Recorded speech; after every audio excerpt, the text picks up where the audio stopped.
Top quality और consistent performance के लिए सिर्फ सिल्वर पंप नाम याद रखना।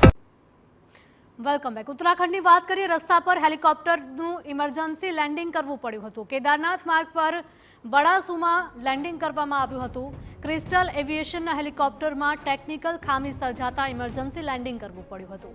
ટેકનિકલ ખામીને લઈને હેલિકોપ્ટરનું ઇમરજન્સી લેન્ડિંગ કરાયું હતું, જેને લઈને લોકોની ભીડ ઉમટી હતી।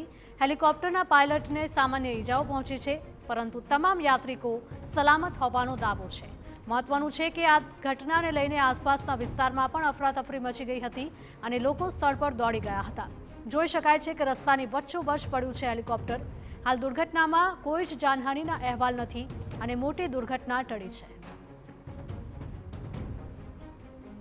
ઉત્તરાખંડથી આ દ્રશ્યો સામે આવી રહ્યા છે। રસ્તા પર જ હેલિકોપ્ટરનું ઇમરજન્સી લેન્ડિંગ કરવાની ફરજ પડી હતી।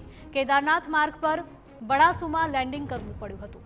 ક્રિસ્ટલ એવિએશનના હેલિકોપ્ટરમાં ટેકનિકલ ખામી સર્જાતા હેલિકોપ્ટરનું ઇમરજન્સી લેન્ડિંગ કરાયું હતું। હેલિકોપ્ટરના પાયલટને સામાન્ય ઈજાઓ પહોંચી છે, પરંતુ તમામ યાત્રિકો સલામત હોવાનો દાવો છે। તો મહત્વનું છે કે આ ઘટનાને લઈને આસપાસના વિસ્તારમાં પણ લોકોમાં અફરાતફરી મચી ગઈ હતી અને લોકો સ્થળ પર દોડી ગયા હતા।